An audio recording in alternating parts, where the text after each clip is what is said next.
Hi, this is Anna Imagination with the Healing Garden. Thank you for joining me for Shifting Perspectives. Something I've been wanting to really delve into is making perspectives all about yourself. And how do you know when you are projecting? That's the really big question here. How do you know when you are projecting? This is how. We all have our experiences and we all use certain words to communicate our experiences. Our words mean several things. It means X to one person, but it might mean Y to somebody else. And when you have varying perspectives, if they're all on the same perspective, you really don't see this a lot. It's only when they're on varying perspectives that a perspective of one area will give or use a certain word, but the perspective of the other the person of the other perspective would basically never use that word in that way. As a result, it evokes their own memory, their own projection of, oh, when I use that word, this occurred to me.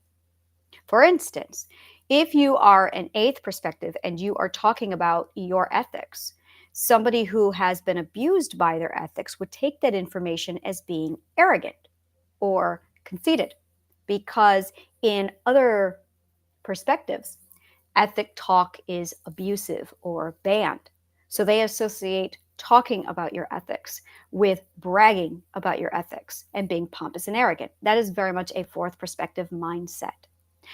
So if you are a sixth or a seventh or an eighth perspective talking about your ethics, a fourth perspective would look at you and say things like, oh, wow, you're flaunting your ethics.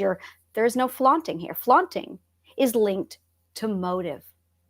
That's what flaunting is. It's not word choice or topic discussion that's linked to intense. It is absolutely the motive behind using the word. And it looks one way. It's not the words you use, it looks a certain way.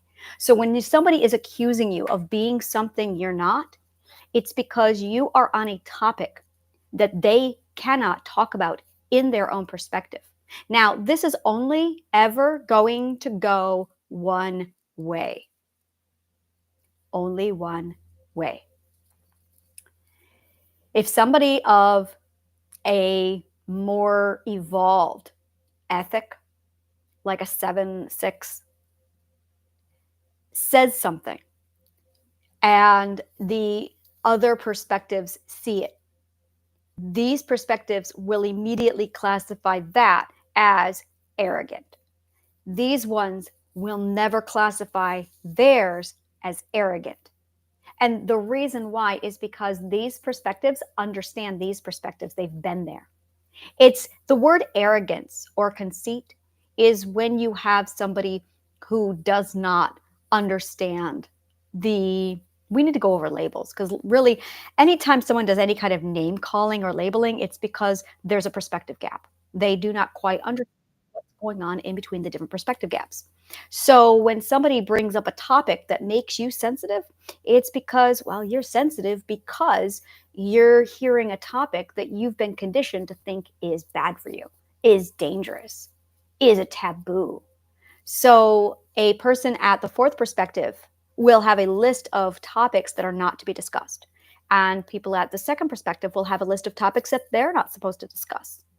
And if anyone around the second perspective will talk about those perspectives, the second perspective will become aggressive and angry. Now, the second perspective has to learn that those words are not an offense, and they will learn them as they cross over to the next perspective. And then they'll look back and go, oh, I understand that. So they're going to be less aggressive as threes down to the twos. Likewise, the fours are going to be less aggressive down to the threes or the twos because they've been there, they remember. But then they're going to have fives and six with their list of taboos saying things that shouldn't be talked about. And now they're going to look at them and going, oh my God, you're so arrogant. You shouldn't talk about that, because in their fourth perspective mind, there are topics that should not be talked about. If you feel like somebody is being condescending to you, it is because you are having a trigger response that you need to address. That's really what's going on. Is you need to seriously sit down and ask yourself about the trigger. Now, if the person is legitimately with the motive of insecurity, fine, except you have no way of knowing what the person's motive is if they're strangers, if it's via a text, if you don't know them.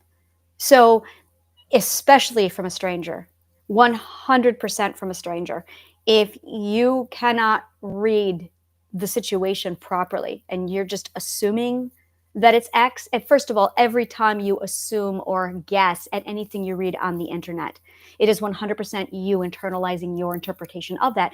It's like a Rorschach print. It's 100% a Rorschach print. Our perspectives of something or somebody is always a reflective Rorschach print back on ourselves. It's self-projection.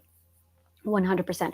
If you love shit like this, subscribe to my YouTube channel. If you want more shit like this, subscribe to my amphitheater and consider becoming a member at thehealinggarden.org or honesthealinggarden.org.